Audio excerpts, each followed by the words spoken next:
एक घने जंगल में टुनटुनी चिड़िया अपनी बेटी सुनहरी चिड़िया और पति कालू कौवे के साथ रहती थी। सुनहरी की शादी होने वाली थी। पूरा परिवार बहुत ही खुश था। इस बार अपनी खेत में बहुत ही अच्छी अंडे की फसल हुई है। इस बार अंडे बेचकर अच्छी खासी रकम आ जाएगी। फिर हम अपनी बेटिया की शादी धूमधाम से करेंगे। इस तरह कई दिन बीत जाते हैं। एक दिन अचानक शहर के जंगलों में पानी भर जाता है। चारों तरफ अफरा तफरी मच जाती है। सुनो सुनो, सारे जंगल के पक्षियों ध्यान से सुनो। जंगल में बाढ़ का पानी भर रहा है। आप सभी को ये हिदायत दी जाती है कि आप सब समय रहते जंगल से बाहर निकल आए। पानी धीरे धीरे बढ़ता जा रहा है। जो कोई भी पक्षी इस बाढ़ में अपनी मनमानी करेगा वो अपनी जान से हाथ धो बैठेगा। सरकार का निर्देश है, जल्दी से आप सभी इस इलाके को खाली कर दें। अब क्या होगा? कैसे हम लोग अपनी बिटिया की शादी करेंगे? अपना सारा खेत तो बाढ़ में डूब गया होगा। माँ, अभी मेरी शादी की चिंता मत करो। जल्दी से इस जंगल से बाहर निकलने की कोशिश करो। बाढ़ का पानी धीरे धीरे जंगल में भर रहा है। हाँ सुनहरी की माँ, ज्यादा चिंता मत करो, पहले अपनी जान बचाते हैं। बहुत समझा बुझा कर सुनहरी अपनी माँ को सुरक्षित स्थान पर लेकर आती है। हे भगवान, ये तूने कैसी मुसीबत में डाल दिया हम लोगों को। अब हमारी बिटिया का बिया कैसे होगा? अगर बिटिया की शादी नहीं हुई तो हम क्या करेंगे? हम दोनों की जिंदगी का भी कोई भरोसा नहीं। सब ठीक कर दो भगवान, मदद करो। माँ, पिताजी, अभी मेरी शादी में 4 महीने बाकी हैं। पानी उतर जाने दो बाहर का। फिर से हम लोग वापस अपने घर जाएंगे तो अपने खेत में अंडे की फसल उगाएंगे। कुछ दिनों बाद बाढ़ का पानी उतर जाता है। सभी पक्षी अपने अपने घरों को लौट आते हैं। सुनिए जी, मैं और सुनहरी घर की सफाई कर रहे हैं। तब तक आप बाजार से जाकर अंडे के बीज खरीद कर ले आइए। हाँ हाँ टुनटुनी, मैं अभी जाकर बाजार से अंडे के बीज खरीद कर ले आता हूँ। फिर हम दोनों अपने खेत में अंडे के बीज डाल देंगे। कालू कौवा अंडे के बीज लेने बाजार चला जाता है। अरे बंटी भाई, मुझे अंडे के बीज दे दो। मुझे अपनी बेटी की शादी करनी है। बस अब अंडे की दोबारा खेती हो जाए तो सारी समस्या दूर हो जाए। कालू भाई, मुझे माफ करना, लेकिन इस बार मैं आपको अंडे के बीज नहीं दे पाऊंगा, क्योंकि तेज बारिश की वजह से अंडे के बीज मेरे पास नहीं आ पाए। कालू कौवा पूरे जंगल में अंडों के बीज ढूंढता है, लेकिन उसे कहीं भी अंडे के बीज नहीं मिलते। थक हार कर वो अपने घर वापस चला आता है और टुनटुनी को सारी बात बताता है। मैं कहती थी न सुनहरी के पापा, बाढ़ की वजह से हमारी फसल खराब न हो जाए। अब हम बेटिया की शादी कैसे करेंगे? अब तो 4 महीने ही बचे हैं शादी के। माँ, आप चिंता मत करो, हम कोई न कोई रास्ता निकाल लेंगे। माँ, क्यों न हम शहर के जंगल जाकर अंडे के बीजों को ढूंढें? तो ठीक कहती है बेटा, कल हम शहर के जंगल जाकर बीजों को ढूंढते हैं। अगले दिन दोनों माँ बेटी बीज की तलाश में शहर के जंगल निकल जाती हैं। तभी रास्ते में उन्हें अंडे का जादुई पेड़ दिखाई देता है। सुनहरी देख बेटा, अंडे का कितना बड़ा पेड़ है। क्यों ना हम इसी पेड़ से इसके बीज मांग ले। आप सही कहती हैं माँ, हम इनसे थोड़े से बीज ले लेते हैं। टुनटुनी चिड़िया सुनहरी चिड़िया अंडे के पेड़ के पास जाती है और उससे कहती है, ए अंडे के पेड़, हमें अपने थोड़े से बीज दे दे। मुझे अपनी बिटिया की शादी करनी है। अच्छा, तुम्हें मेरे बीज चाहिए? उसके लिए तुम्हें एक काम करना होगा। कैसा काम? तुम्हें मेरी डाल पर लटके सारे अंडों को तोड़ना होगा। अगर तुम ये कर सकती हो तो बीज ले लेना। मुझे माफ करना अंडे के पेड़, अगर मैंने अपने फायदे के लिए सारे अंडे तोड़ दिए तो भगवान मुझे कभी माफ नहीं करेंगे। मैं आपके अंडे नहीं तोड़ सकती हूँ।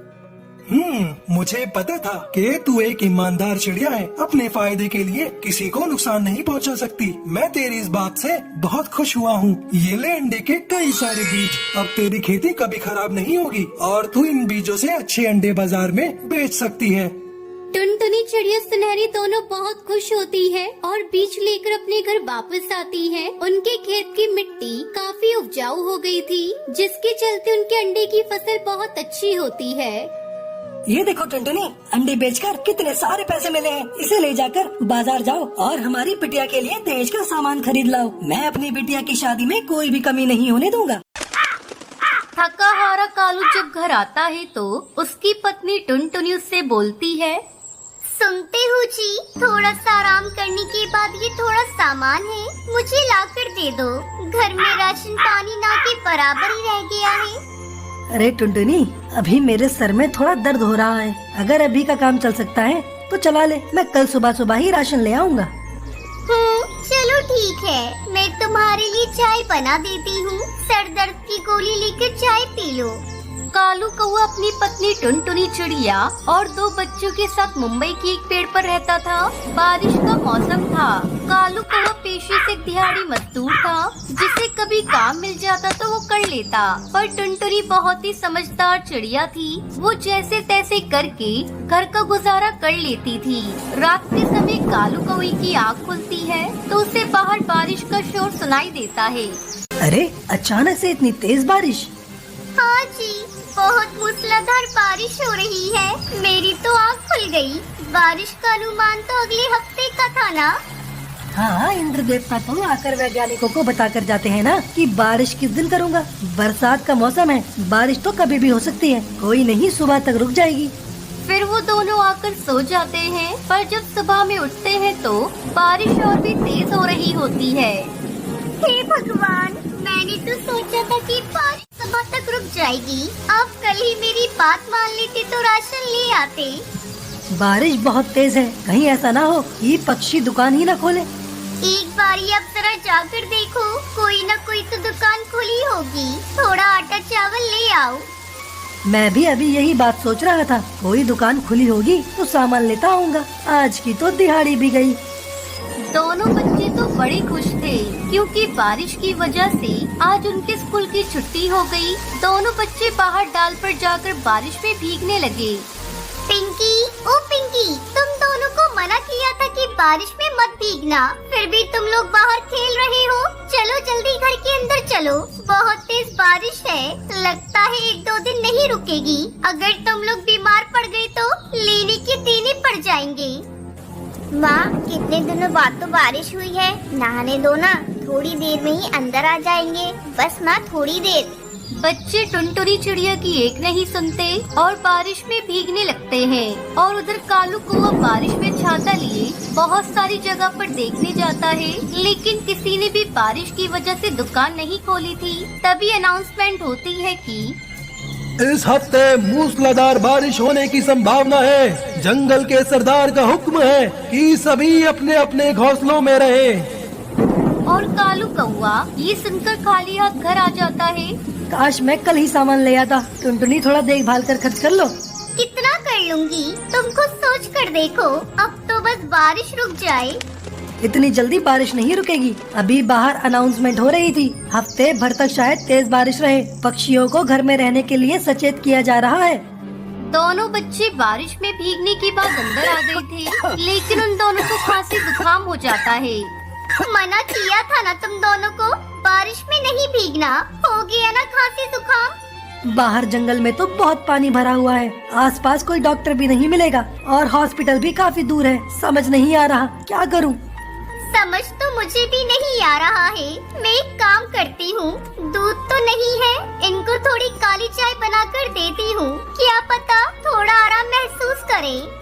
टुनटुनी जल्दी जल्दी अपने बच्चों के लिए चाय बनाकर लाती है। चाय पीने के बाद उन्हें थोड़ी राहत तो होती है, लेकिन तकलीफ कम नहीं होती। कालू कौवे को खुद पर गुस्सा आ रहा था कि उसने क्यों टुनटुनी की बात नहीं मानी। सुनो जी, रात के लिए घर में खाने के लिए कुछ नहीं है।